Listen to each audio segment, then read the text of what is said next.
हे हाय future bureaucrats, कैसे हैं आप लोग। देखिए आज मैंने आपके लिए यहाँ सिलेबस का डिकोडिंग मैं आज करने वाली हूँ। मैंने आपको पहले क्लास में यही बताया कि जो हमारा सब्जेक्ट है सोशोलॉजी का और समाज शास्त्र, ठीक है, तो इसको लेके हम कैसे पढ़ेंगे, आपको क्या क्या पढ़ना चाहिए, ये सारी चीज़ हमने फर्स्ट क्लास में डिस्कस की। अब फर्स्ट क्लास में हमने ये देखा कि हमारी क्लास कैसे हम आगे लेके जाएंगे, कौन कौन सी बुक आपको इसमें पढ़ना है। तो मैंने उस सारी चीज़ों को लेके आपसे डिस्कस किया था। फॉर एग्ज़ाम्पल मैंने ये बताया था कि आपको केवल न्यूज़पेपर पढ़ना है, न्यूज़पेपर के साथ में सिलेबस को रख के पढ़ना है, ठीक है। जहाँ पे भी सिलेबस रिलेटेड हमारे न्यूज़पेपर में कुछ आएगा वो चीज़ आप लिख के रख दोगे कि ये मेरे वो सब्जेक्ट में, मतलब ये टॉपिक में आएगा। दूसरा मैंने आपको बताया कि बहुत ज़्यादा हमें सोर्सेस को रेफ़र करने की ज़रूरत नहीं है। तो एसेंशियल सोशोलॉजी का जो बुक है वो आप हमारे क्लास के पीपीटी या पीडीएफ के बाद में इसको रेफ़र कर सकते हो, क्योंकि इसको रेफ़र करने से आपको ये होगा कि आपको कैसे आंसर लिखना है उसमें लिखा है। अभी तक आप एक माइंडसेट में हो कि आंसर पढ़ के जैसे पढ़ा है वैसे ही लिखना है, लेकिन यूपीएससी और सोशोलॉजी के प्रिपरेशन में या कोई भी सब्जेक्ट के प्रिपरेशन में जो आप पढ़ते हो उसको आपको समझना है। समझते हुए उसमें से जो आपकी की पॉइंट होगी, जो आपका फैक्ट कुछ होगा उस टॉपिक को लेके, उसको केवल याद रखना है, बाकी अपने तरीके से ही लिखना है। तो ऑप्शनल में जब सोशोलॉजी को अपने तरफ से लिखना पड़ता है तो थोड़ा इजी ही लगता है, लेकिन बाकी सब्जेक्ट की जो टर्म्स होती है, जैसे आपको समझ नहीं आएगा तो वो टर्म्स के साथ में आपको लिखना पड़ेगा। तो इसलिए सोशोलॉजी मतलब यहाँ पे एक इजी सब्जेक्ट भी दिखता है, ठीक है। उसके बाद मैंने बताया था कि जब आप यहाँ सब्जेक्ट को समझ लोगे, टॉपिक को समझ लोगे, तब एक सैम्पल क्वेश्चन उसमें से कितनी आई है प्रीवियस ईयर क्वेश्चन पेपर में, वो टॉपिक वाइज अगर आपको देखना है एक ही जगह पे, तो वो हमारे बुक में है जो 2023 से लेके 2013 तक विद सॉल्यूशन उसमें दिया है। तो जब आपका एक चैप्टर ख़त्म होगा, वो चैप्टर के बाद आप इसको देखोगे तो आपको पता चलेगा कि अच्छा इतना सब कुछ पढ़ के एक आंसर को अगर 10 नंबर में लिखना है या 20 नंबर में लिखना है तो कैसे लिखना है, ठीक है। और एनसीईआरटी मैंने आप लोगों को बताया है, एनसीईआरटी भी ऐसे ही है, जो टॉपिक ख़त्म होगा उस समय जाके वो एनसीईआरटी पढ़िएगा। अभी आपको कुछ भी पढ़ने की ज़रूरत नहीं है, ठीक है, क्योंकि ना कन्फ्यूजन हो जाएगी। आराम से चलेंगे, दिमाग को काम रख के चलेंगे। तो जैसे जैसे एक एक चीज़ मैं पढ़ाऊँगी उसकी पीडीएफ आपको ग्रुप में मतलब शेयर कर दूँगी, साथ ही साथ वो पीडीएफ आपको जो पोर्टल से भी आप डाउनलोड कर सकते हो, ठीक है। तो आज का जो हमारा टॉपिक है वो ये है कि हमें अपना सिलेबस को सही से समझना है। तो अंडरस्टैंड योर सिलेबस। आप ग्रुप में मांग रहे थे सिलेबस, मैंने नहीं दिया, उसका रीज़न ये है, एक तो कहीं और इंस्टीट्यूट की चीज़ें हमारे ग्रुप में शेयर नहीं होनी चाहिए। जब आपको यहाँ से कोई चीज़ हम दे रही हूँ, मुझे पता है आपको सिलेबस कब देना है, तो इसलिए मैंने उस दिन सिलेबस को वहाँ शेयर नहीं किया। मेरे दिमाग से अगर आप चलोगे तो आप देखोगे कि आप भागोगे नहीं, आराम से चलेंगे। यूपीएससी का पहला फंडा यही है, अपने दिमाग को काम रखो, जहाँ जो टाइम पे जो काम करना है वो काम करना है, ठीक है। तो वो चीज़ हमारी लैकिंग होती है, इसलिए हम प्रीलिम्स में गिरते और संभलते, हमने यहाँ पे गलती कर करके प्रीलिम्स यहाँ पे होता नहीं है, क्योंकि हड़बड़ी इतनी ज़्यादा होती है। हड़बड़ी नहीं करना है, काम माइंड के साथ में सिलेबस को देखते हुए देन प्लान करके हम आगे जो है पढ़ेंगे। तो इसलिए आज हमारा जो सेशन है वो है सिलेबस डिकोडिंग का या फिर सिलेबस को समझने का। मैंने ये चीज़ अभी आपको दिक्कत नहीं होगी, क्योंकि मैंने आपको इंग्लिश और हिंदी दोनों में यहाँ पे लगाया है सिलेबस, ठीक है। तो अगर सिलेबस का पहला पेपर नाम के साथ में हमें देखना ज़रूरी है। ये क्यों मैं डिकोडिंग यहाँ कर रही हूँ, उसका रीज़न ये है, एक एक टॉपिक आपको दिमाग में रहेगा, और ये जो मैं अभी क्लास बोल रही हूँ, साथ साथ आप इसको पॉज करके भी अपने पहले नोटबुक जो आपका होगा उसके पहले पेज में उसको ये सिलेबस पेपर 1 का लिखिए, ठीक है। तो इसमें क्या लिखा है, पहले पेपर 1 में जो है वो है समाजशास्त्र के मूलभूत सिद्धांत। तो हमारा पेपर 1 का जो नाम है वो है फंडामेंटल्स ऑफ सोशोलॉजी। ये सब क्या है, ये सब क्यों ज़रूरत है? हम भागते हैं अपने सिलेबस को केवल देखने के लिए, ठीक से देखते नहीं हैं। ये एक आदत है, अगर हर चीज़ आप अच्छे से देखोगे तो वो कहाँ आपका काम आ जाएगा आपको नहीं पता। हो सकता है इंटरव्यू के समय आपको कुछ ना दिमाग में आए तो बोल दे अच्छा पेपर 1 और पेपर 2 है, पेपर 1 और पेपर 2 का, पेपर 1 का क्या नाम है और पेपर 2 का क्या नाम है। तो अगर वहाँ पे आप फंसे तो फिर ये पॉइंट्स तो ऐसा हो जाएगा कि छः इतनी सिंपल क्वेश्चंस को हमने अपना इमेज वहाँ पे ख़राब कर दिया आंसर नहीं देके। तो इसलिए सिस्टमैटिक तरीके से हम देखेंगे। तो टोटल पेपर 1 में ना 10 चैप्टर दिखते हैं, ठीक है। पहला चैप्टर है हमारा सोशोलॉजी द डिसिप्लिन। अब इसमें देखो कि क्यों यूपीएससी ने ये टॉपिक या सिलेबस को डाला है। तो सोशोलॉजी एज इन सब्जेक्ट अगर आप देखोगे तो उसी का टॉपिक फर्स्ट में दिया है। इसके अंदर 3 टॉपिक है, modernity and social change in Europe and emergence of sociology, Europe में आधुनिकता एवं सामाजिक परिवर्तन तथा समाजशास्त्र का अभिभाव, ठीक है, अभिवर्ग। Then scope of the subject and comparison with other social sciences, समाजशास्त्र का विषय क्षेत्र एवं अन्य सामाजिक विज्ञानों से इसकी तुलना, और सोशोलॉजी एंड कॉमन सेंस, समाजशास्त्र एवं सामान्य बोध, ठीक है। तो ये टॉपिक इसमें डालने का रीज़न ये था कि जब यूरोप में शुरू में साइंस ऐसे जब आया तो यूरोप की जो सोसाइटी थी ना, वो यूरोप की सोसाइटी में ही वो चेंजेस देखने को मिला जब समाज वहाँ से चेंज हुआ एक मिडिवल टू मॉडर्न थिंकिंग के तरफ। अब ये सब क्या है क्लास में देखेंगे, लेकिन उस समय जो हमारी सब्जेक्ट हुआ करती थी हिस्ट्री, ज्योग्राफी, पॉलिटिकल साइंस, ये सब पहले से ही थी, लेकिन सोशोलॉजी सब्जेक्ट जो है बहुत न्यू है। तो इसका कैसे ये वहाँ पे एक सोशोलॉजी सब्जेक्ट का जन्म हुआ उसके ऊपर ही पहला टॉपिक दिया है। तो इसमें एक एक टर्म मॉडर्निटी कैसे आई, उससे क्या बदलाव आया यूरोप में, और ये बदलाव ने यहाँ एक सॉल्यूशन दिया और बोला कि चलो एक ऐसा सब्जेक्ट बनाते हैं जो हमारे ये बदलाव को और समाज को पढ़ेगा, उसको हम नाम दे देंगे सोशोलॉजी। अभी तो मैं सब्जेक्ट डिकोड कर रही हूँ, ठीक है, फिर हम ये टॉपिक को लेके नेक्स्ट क्लास से पढ़ेंगे। देन जैसे ही एक सब्जेक्ट जो यहाँ पे निकल गई, एक सब्जेक्ट जैसे ही बाहर आती है, नए सब्जेक्ट जिसको हम बोलेंगे बॉडी ऑफ नॉलेज, सब्जेक्ट नहीं बोलते उसको, बॉडी ऑफ नॉलेज बोलते हैं। तो अब सोशोलॉजी आ गई, ठीक है, अब सोशोलॉजी आ गई तो ऑलरेडी यहाँ दूसरे सब्जेक्ट्स हैं, तो अब ये बात उठने लगी कि ये क्या क्या पढ़ाई कर सकती है, तो इसका जो विषय क्षेत्र है ये क्या होगा, ठीक है। तो ज्योग्राफी की जैसी वो ज्योग्राफी रीजन के बारे में पढ़ती है, मेडिकल साइंस आप देखोगे तो वो मेडिकल साइंस आपका ह्यूमन बीइंग्स के बारे में पढ़ता है। तो सब पूछने लगे कि सोशोलॉजी क्या पढ़ेगी, मतलब कहाँ से लेके कहाँ तक उसका सब्जेक्ट के अंदर में क्या क्या टॉपिक आएगा। तो अब ये यहाँ से सेकंड टॉपिक शुरू होगा। तो आप ना मतलब समझ के पढ़ रहे हो कि क्यों ये सिलेबस में दिया है। तो स्कोप ऑफ सब्जेक्ट क्या है, अब बोला अच्छा ठीक है, स्कोप पता चल गया कि सोशोलॉजी क्या क्या पढ़ सकता है, इसका विषय क्षेत्र क्या है। तो अब इसको कंपेयर करके देखते हैं यहाँ से कि क्या सोशोलॉजी और पॉलिटिकल साइंस का कोई सिमिलैरिटी दिखता है, या हिस्ट्री के साथ में कुछ इसके संबंध दिखते हैं, या यहाँ आप एंथ्रोपोलॉजी के साथ में देख सकते हो। तो वापस हम सारे सोशल साइंसेस के सब्जेक्ट के साथ में उसको कंपेयर करके देखा जाएगा।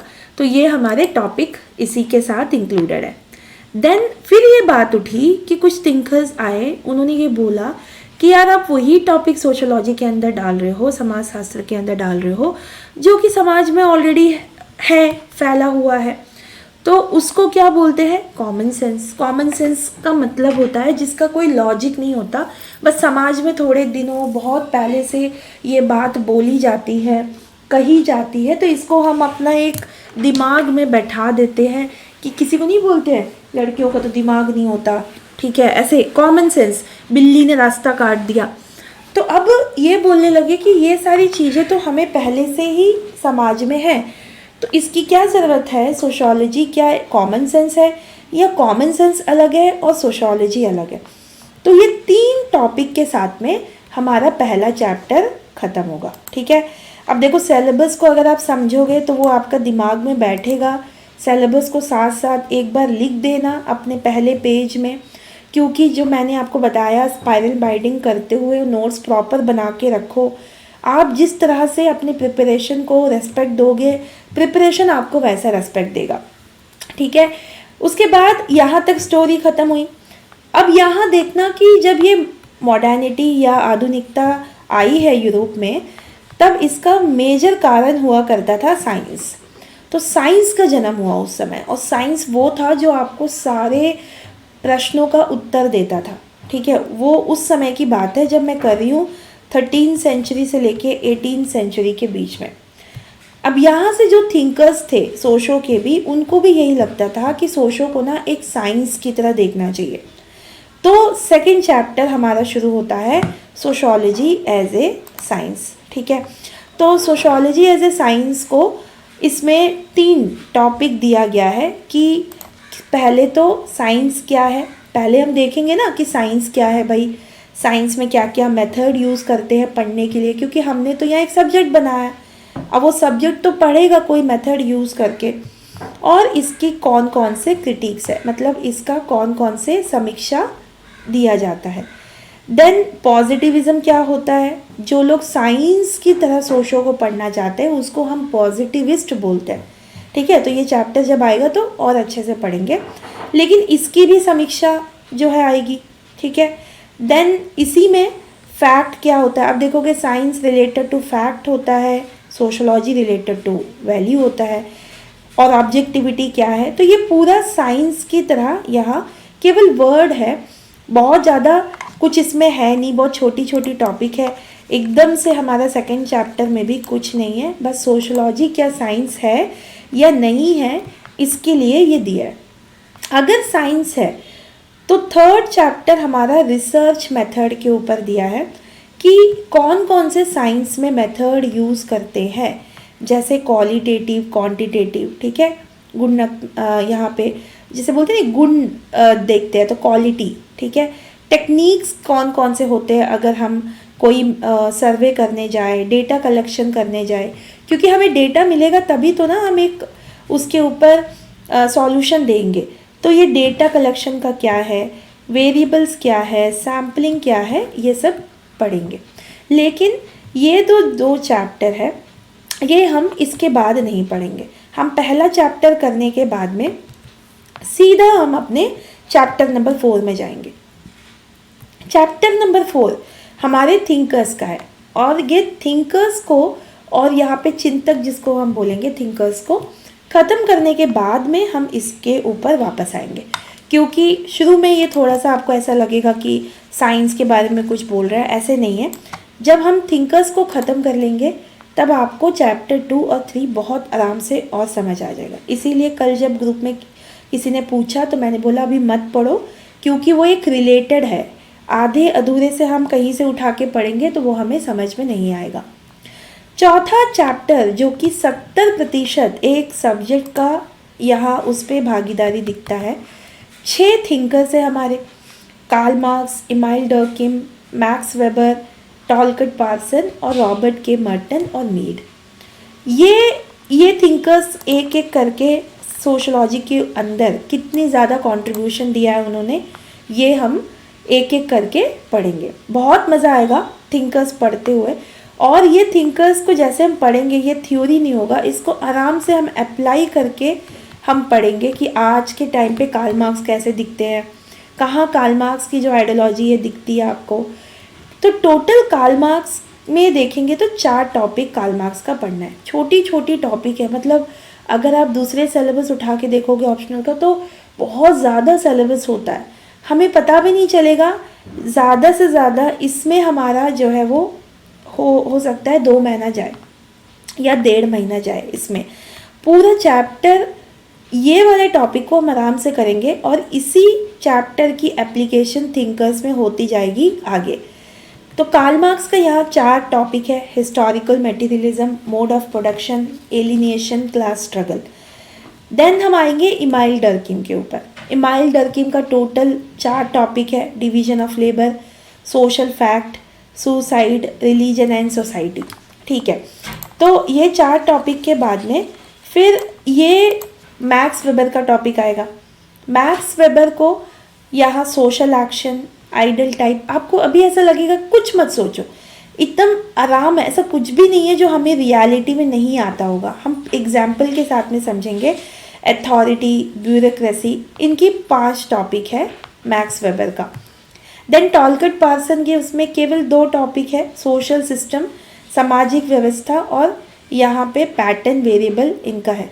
तो आपके ऊपर डिपेंड है, अगर आप इसको पैटर्न वेरिएबल भी इंग्लिश में लिखोगे तो भी कोई दिक्कत नहीं है, क्योंकि ये थिंकर्स का दिया हुआ नाम है, तो आप उसको इंग्लिश में भी, इंग्लिश की तरह ही हिंदी में भी लिख सकते हो।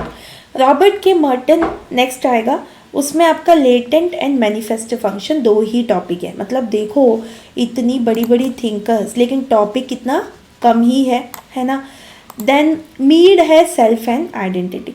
तो ये 6 थिंकर्स के बारे में हम आराम से पढ़ेंगे, एक एक थिंकर्स को इसके एग्जाम्पल्स के साथ में पढ़ेंगे। अगर हिस्टोरिकल मटेरियलिज्म कार्ल मार्क्स ने बोला है, एलिनिएशन बोला है, तो ये आज के टाइम पे एग्जाम्पल देके मैं बताऊंगी कि कैसे आप इसको आज के टाइम से रिलेट करते हो। यूपीएससी यही चाहता है कि जो भी सब्जेक्ट आप पढ़ रहे हो उसको अभी प्रेजेंट टाइम के हिसाब से एप्लीकेशन पॉइंट ऑफ व्यू से आपको लिखना है, तभी उसका नंबर ज़्यादा आता है। लेकिन ये कोई कर नहीं सकता, क्योंकि अचानक से आपको सोचने वाली क्षमता जो यहाँ पे नहीं आएगी अगर आप पहले से ही इसकी प्रैक्टिस नहीं करोगे तो। ठीक है, तो इसलिए हम क्लास में वैसे पढ़ के जाएंगे। देन 5वां जो चैप्टर है हमारा वो है स्ट्रैटिफिकेशन एंड मोबिलिटी।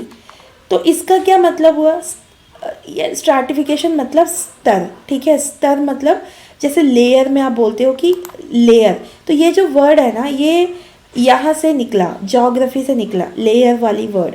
तो देखो समाज में भी एक स्थिरता दिखती है आपको, जैसे कि एक लेयरिंग चल रहा है क्लास को लेके, कास्ट को लेके, कि ऊपर नीचे ऐसे मतलब यहाँ लगाई हुई है। ठीक है, तो इसको ये चैप्टर दिखाता है स्ट्रैटिफिकेशन एंड मोबिलिटी। इसमें टोटल 4 सब टॉपिक है। ये टॉपिक में सबसे पहले इक्वालिटी, इनइक्वालिटी, हायरार्की क्या होती है, देन एक्सक्लूजन, पावर्टी। अब देखो कि ये सब स्थिरता की बात ही कर रही है। ठीक है, ये सारे टॉपिक ऐसे नहीं है जिसको आपने सुना नहीं होगा, आपने सब सुना है, कास्ट सिस्टम में आपने सुना है, इंडियन सोसाइटी में। ठीक है, देन हर एक चैप्टर में एक थ्योरी होगी, सोशल स्ट्रैटिफिकेशन। अब देखो इसमें भी यही है, वेबेरियन थ्योरी। तो जो वेबर ने यहाँ पे बोला वही चीज़ हम यहाँ पे अप्लाई करेंगे वापस। ऐसा नहीं है यहाँ पे कुछ अलग पढ़ेंगे, यहाँ पे कुछ अलग पढ़ेंगे। तो बस मार्क्सिस्ट थ्योरी और वेबर थ्योरी कैसे अलग है ऐसे पूछा है। तो मार्क्सिस्ट ने कुछ अलग तरीके से बताया था कि समाज बहुत ज़्यादा स्ट्रगल वाली लाइफ है गरीबों के लिए। मैक्स वेबर ने बोला ऐसा कुछ नहीं है, बहुत ज़्यादा मौका मिलता है। तो मैक्स वेबर के हिसाब से जो हमारी लेयर है वो इतनी ज़्यादा ख़राब नहीं है, कार्ल मार्क्स के हिसाब से वो ख़राब है। ये डायरेक्टली ये क्वेश्चन 2023 में भी आया, 2022 में भी आया। तो क्वेश्चन पेपर को साथ में आपको देखने की ज़रूरत ही नहीं होगी अगर आपने PYQ की जो हमारी जो बुक लॉन्च हुई है वो देख के आप चलोगे तो। ठीक है, तो मैं सर से पूछूंगी, आपको PDF की तरह वो रेफरेंस की तरह वो आपको प्रोवाइड किया जाएगा। आप अगर उसकी हार्ड कॉपी चाहिए तो आपको मतलब आप ले सकते हो, नहीं तो आप एप्लीकेशन में ही उसको आपको दिया जाएगा। ठीक है, लेकिन वो सॉफ्ट कॉपी होगी। देन अभी पता नहीं है, मतलब मुझे लगता है सॉफ्ट कॉपी होगी, देखना पड़ेगा। देन डायमेंशन यहाँ पे दिया है, मतलब कि किस किस तरीके से सोशल स्ट्रैटिफिकेशन होती है। क्लास है, स्टेटस है, ग्रुप्स है, जेंडर है, यहाँ कौन कौन से तरीके से यहाँ स्ट्रैटिफिकेशन दिखता है। ठीक है, देन अब ये अगर क्लास ऐसे है तो क्या ऐसा पॉसिबल है कि जो लोअर क्लास है या लोअर कास्ट है ये कभी ऊपर के स्तर में जा सकता है? तो उसको हम बोलेंगे सोशल मोबिलिटी। मोबाइल मतलब जगह चेंज करना। तो हो सकता है कोई यहाँ ऊपर से नीचे भी आ जाए। तो आप खुद सोचो, एक आईएएस ऑफिसर आज के टाइम पे क्लास में कहाँ ऊपर बैठा है, कुछ ऐसा काम करेगा उसकी मोबिलिटी नीचे गिर जाएगी। लेकिन समाज उसी को रेस्पेक्ट करता है जिसकी मोबिलिटी ऊपर जाती है। तो ये कैसे पॉसिबल है?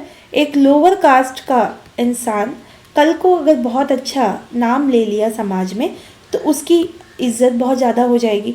तो ये चैप्टर में हम ऐसे करके इसको समझ के पढ़ेंगे, ठीक है।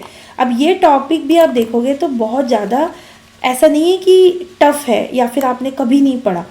मतलब इसलिए मैंने बोला कि सोशो को अगर किसी ने आँख बंद करके भी ले लिया ना तो भी उसका नंबर अच्छा आ जाएगा, क्योंकि ऐसा कोई आप रिस्क नहीं लेने वाले हो कि आपको समझ नहीं आएगा, बल्कि पेपर 3 के साथ में ये बहुत ज़्यादा लिंक करेगा, एस्से के साथ में बहुत ज़्यादा लिंक करेगा। अब यहाँ से देखो कि आप अभी डिस्ट्रिक्ट कलेक्टर या फिर डिस्ट्रिक्ट जो एसडीएम है आप वो बन के जा रहे हो एक समाज में। एक डिस्ट्रिक्ट में आप क्या क्या चीज़ों के ऊपर ध्यान दोगे, तो वो यहाँ से स्टार्ट होता है वर्क एंड इकोनॉमिक लाइफ। काम कार्य को लेके क्या क्या समाज में कैसे कैसे काम दिखता है। आज के टाइम पे क्या दिखता है, ज़्यादा टेक्नोलॉजिकल वाली काम दिखती है। पहले क्या था, एग्रीकल्चर वाला ज़्यादा दिखता था, हैंडमेड प्रोडक्ट्स ज़्यादा दिखती थी, मशीन ज़्यादा नहीं दिखती थी। तो यहाँ से स्टार्ट होता है ये सोशल ऑर्गेनाइजेशन ऑफ वर्क कि कौन कौन से सोसाइटी में कैसे कैसे काम हुआ करता था, कि slave society, feudal society, industrial और कैपिटल सोसाइटी। अब करंट अफेयर्स जो भी काम से रिलेटेड, वर्क से रिलेटेड, जेंडर इक्वालिटी से रिलेटेड जो भी आएगा, आप सारे करंट अफेयर्स इस वाले टॉपिक में डाल सकते हो। देन किस तरीके से हमारा काम दिखता है, फॉर्मल और इनफॉर्मल ऑर्गेनाइजेशन ऑफ वर्क क्या है, इसमें हमारा feminisation of agriculture, feminisation of women, feminisation of agriculture, then informal काम ज़्यादा हो रहा है तो गिग इकोनॉमी, ये सब जितनी भी चीज़ आप पेपर में पढ़ोगे आपका रिलेटेड टू वर्क जो भी न्यूज़ में दिमाग सोच रहा है वो सारे यहाँ पे एग्जाम्पल आप डाल सकते हो। और very small topic labour and society, मेरे पास तो कंटेंट कम हो जाती है अगर ये मैं चैप्टर पढ़ाती हूँ तो देखती हूँ लेबर का भी इसी पे आ जाएगा, ठीक है, और इनफॉर्मल और ऑर्गेनाइजेशन ऑफ वर्क भी इसी में आ जाएगा। तो कंटेंट ना बहुत ज़्यादा हमें डिफरेंट पढ़ने की ज़रूरत नहीं है। बस अगर ये आया तो ये नहीं आएगा, ये नहीं आया तो ये आएगा, कोई एक चैप्टर में से कोई एक टॉपिक तो पूछेंगे, ठीक है। तो जितनी भी आपके पास कंटेंट है वो अलग अलग टॉपिक सब टॉपिक के लिए आपको पढ़ने की ज़रूरत ही नहीं है, बस कहीं पे भी आप ये टॉपिक को पढ़ के अप्लाई कर सकते हो वो चैप्टर के अंदर में। 7 चैप्टर आपका यहाँ पे दिखता है पॉलिटिक्स एंड सोसाइटी।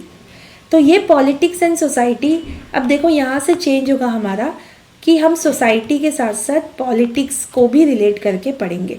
जैसे इसमें पहला सब टॉपिक है सोशोलॉजिकल थ्योरी ऑफ पावर। तो ये हमने वहाँ पे भी देखा था कि स्ट्रैटिफिकेशन में जैसे ही देखा सोशोलॉजिकल थ्योरी ऑफ स्ट्रैटिफिकेशन, वैसे सोशोलॉजिकल थ्योरी ऑफ पावर। तो इसमें क्या है, पावर इलीट क्या है, तो पावर इलीट क्या है, ब्यूरोक्रेसी इसमें क्या है, प्रेशर ग्रुप क्या है, पॉलिटिकल पार्टीज़ में, मतलब बस ऐसे छोटे छोटे नाम दे दिया है। इसको लेके हम साथ में इंडिया के कॉन्टेस्ट में भी पढ़ेंगे। तो ना एक सोशो वाले स्टूडेंट्स को ऐसा नहीं होता केवल सोशो के बारे में ही पता है, वो पॉलिटी के बारे में भी अच्छे से बता सकता है, वो कोई भी टॉपिक आप दे दो, हिस्ट्री के टॉपिक को भी अच्छे से बता देगा, क्योंकि ये सारी चीज़ यहाँ सिलेबस में हमारी लिखी हुई है। तो वर्सेटाइल सिलेबस है हमारा, आप उस तरीके से चेंज कर करके दिमाग को सोच सकते हो। नेशन क्या होता है, स्टेट क्या होता है, सिटीजनशिप क्या होता है, तो देखो कि समाज में ये सब है। सिविल सोसाइटी, अब ये कम्प्लीटली आपका पेपर 3 में यहाँ पे जाएगा। देन प्रोटेस्ट किसको बोलते हैं, और हमारा सिलेबस ऐसा है ना कि आप डिफ्रेंशिएट करने लग जाओगे कि विरोध और आंदोलन में क्या डिफरेंस है। ये सब क्लास में हम देखेंगे, ताकि आप जब एक चीज़ आपसे कोई फंसाने के लिए भी पूछ ले आपको कि बताओ तुम्हें क्या पता है प्रोटेस्ट और एजिटेशन या मूवमेंट्स में क्या डिफरेंस है, तो आप बता सकते हो क्योंकि सिलेबस में ये हमें दिया है, ठीक है। देन आठवां चैप्टर जो हमारा यहाँ दिखता है वो है रिलीजन एंड सोसाइटी। तो रिलीजन जो कि समाज का एक हिस्सा है, धर्म, वापस इसमें 3 ही टॉपिक है। सोशोलॉजिकल थ्योरी ऑफ रिलीजन, तो जब हम सिलेबस को ऐसे देखेंगे तो हमारे दिमाग में रहेगा। अभी मैं याद भी दिलाऊंगी आपको कि कैसे आपको ये सिलेबस चैप्टर वाइज याद करने हैं। यहाँ वापस कौन कौन से रिलीजियस प्रैक्टिसेस थी, कौन कौन से सोसाइटी में इसको हमने अपनाया है, एनिमिज्म क्या होता है, मोनोइज्म क्या होता है, सेक्ट क्या होता है, कल्ट क्या होता है। इंडियन सोसाइटी में जब मैं आपको ऐसा पढ़ा रही थी तो इसका रीज़न यही था कि सोशो की नॉलेज वहाँ मेरी बहुत ज़्यादा अच्छे से दिखेगी। ठीक है। रिलीजन मॉडर्न सोसाइटी में क्या है, साइंस और धर्म के बीच में क्या कुछ समानताएं दिखती है, या फिर साइंस और रिलीजन के बीच में क्या दिखता है। तो आज के टाइम पे जब टेक्नोलॉजी वर्सेस जब यहाँ रिलीजन दिखता है तो आपका वो सारा करंट अफेयर्स यहाँ लिंक होगा। सेक्युलराइजेशन क्या होता है, धर्मनिरपेक्षता, ठीक है, रिलीजियस रिवाइवलिज्म, धार्मिक पुनः क्या बोलते हैं उसके बाद फंडामेंटलिज्म। ठीक है, तो ये सारी चीज़ आपको ये वाले चैप्टर में दिखेगी। देन उसके बाद में प्यारा सा चैप्टर आएगा, वो है सिस्टम ऑफ किनशिप। अब ये सिस्टम ऑफ किनशिप, रिश्तेदारी जिसको किनशिप को आप बोलोगे, इसमें फैमिली, हाउस होल्ड, मैरिज। तो अभी पता चला आपको चैप्टर 1 में जब हमने ज्वाइंट फैमिली इंडियन सोसाइटी में किया था तो ये चैप्टर से वो वहाँ पे रिलेट हुआ था। अब अगर इंडियन सोसाइटी के जो टॉपिक आप वहाँ अच्छे से पढ़ोगे तो आपको दोबारा मतलब सोशोलॉजी की वजह से आप उसमें से अच्छे अच्छे पॉइंट लिख सकोगे।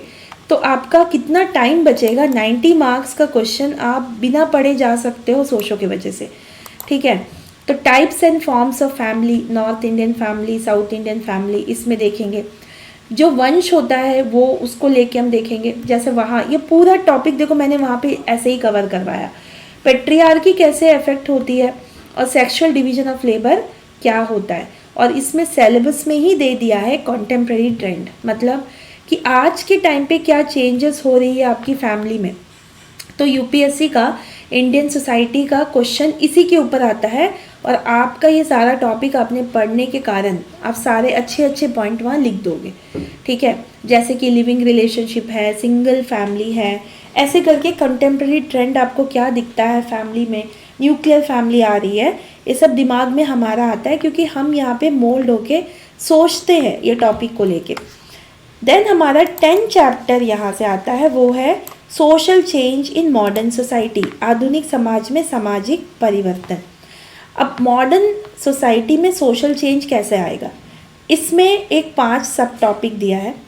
Sociological theory of social change है, डेवलपमेंट और डिपेंडेंसी, ये पूरा रिलेट करेगा आईआर से। ठीक है, देन कौन कौन सी चीज़ें हैं जो समाज को परिवर्तन करते हैं, जैसे एजुकेशन है, साइंस है, टेक्नोलॉजी है, ये दिया है। अब यही चीज़ नीचे भी दिया है, तो ये ना एक्चुअली देने की ज़रूरत नहीं थी, ये यहीं तक दे देते तो भी सिलेबस में ठीक था। अब इसी को लेके हम वापस यहाँ पे पढ़ेंगे और इसी को लेके हम ये पढ़ेंगे। तो अब देखो सिलेबस कितना इंटरलिंक हो रहा है।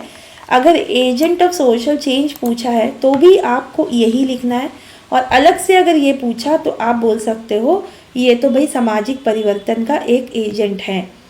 तो जितनी करंट अफेयर्स आज के टाइम पे चल रही है, कहीं पे भी नहीं फिट हुआ तो ये वाले टॉपिक में फिट हो जाएगा। ठीक है, तो टोटल 10 चैप्टर है। कैसे याद करेंगे, पहला स्टोरी क्या है कि सिलेबस को मतलब हमने अपना सब्जेक्ट का इन्वेंशन किया, तो एमर्जेंस ऑफ सोशोलॉजी। फिर क्या है, अरे भाई सोशोलॉजी साइंस है या नहीं, तो साइंस चैप्टर। अब साइंस है तो उसकी क्या क्या रिसर्च होने वाली है, research and method. 4th chapter हमारे थिंकर सारे दिग्गज आ जाएंगे। यहाँ 5वां चैप्टर से स्टार्ट होता है, एक बच्चा जन्म लेने के बाद में यहाँ से उसकी सबसे पहले क्लास कास्ट देखी जाती है। तो 5वां चैप्टर है हमारा स्ट्रैटिफिकेशन का। जैसे ही एक बच्चा बड़ा होता है, आप लोग अभी जो स्टेज में हो, काम काज क्या करेंगे ये सोचते हैं, तो 6ठा चैप्टर हो गया वर्क। देन जैसे ही आपका काम काज शुरू हो गया, 18 साल के भी आप हो गए, अब पॉलिटिक्स में इंटरफेयर करोगे, अब वोट करोगे, पॉलिटिक्स एंड सोसाइटी।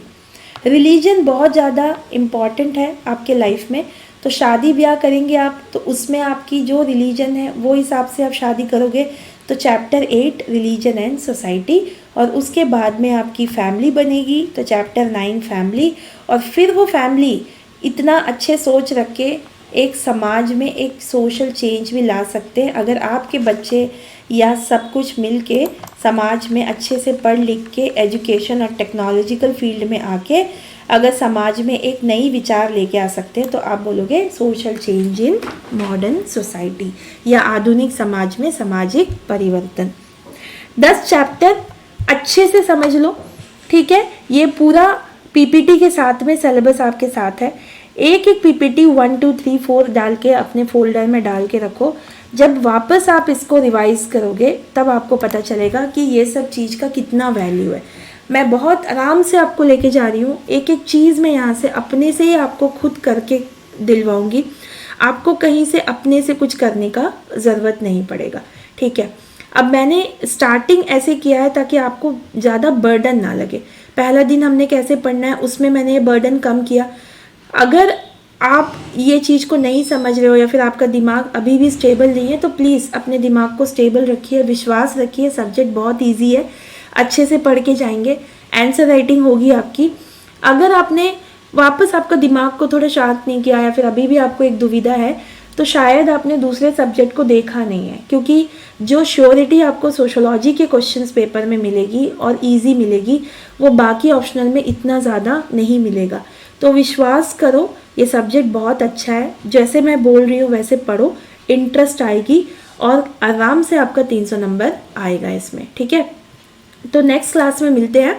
अभी पहला हफ्ता ही शुरू हुआ है, अभी आज आपने क्लास लिया है, कल आराम से इसकी सिलेबस को लिखना, अपने सोर्सेज बुक ये सब चीज़ मैं आप लोगों को शेयर करूँगी। ऑलरेडी मैंने नितिन सांगवाल की बुक को मैंने PDF भेज दिया है। उसके बाद अभी मैं NCERT की बुक इंग्लिश और हिंदी उसमें भेजूँगी। तो इस वीक हम 2 क्लास से ही चलते हैं, ठीक है। नेक्स्ट वीक हमारी क्लासेस स्टार्ट होगी। हम यहाँ पे सिलेबस के अंदर फर्स्ट टॉपिक स्टार्ट करेंगे, लेकिन उससे पहले हम थोड़ा मॉडर्निटी क्या होती है, सोसाइटी किसको बोलते हैं, ये सब चीज़ को लेके हम स्टार्ट करेंगे। Then we will start our chapter number 1, ठीक है। तो आज ये क्लास हम यही एंड करते हैं। सिलेबस की का डिकोडिंग था, तो इसलिए धीरे से हमने इस चीज़ को समझा, राइट। तो आपका ये काम है कि अपनी नोटबुक में लिखिएगा, जो लिखेंगे उसी को याद होगा, ठीक है।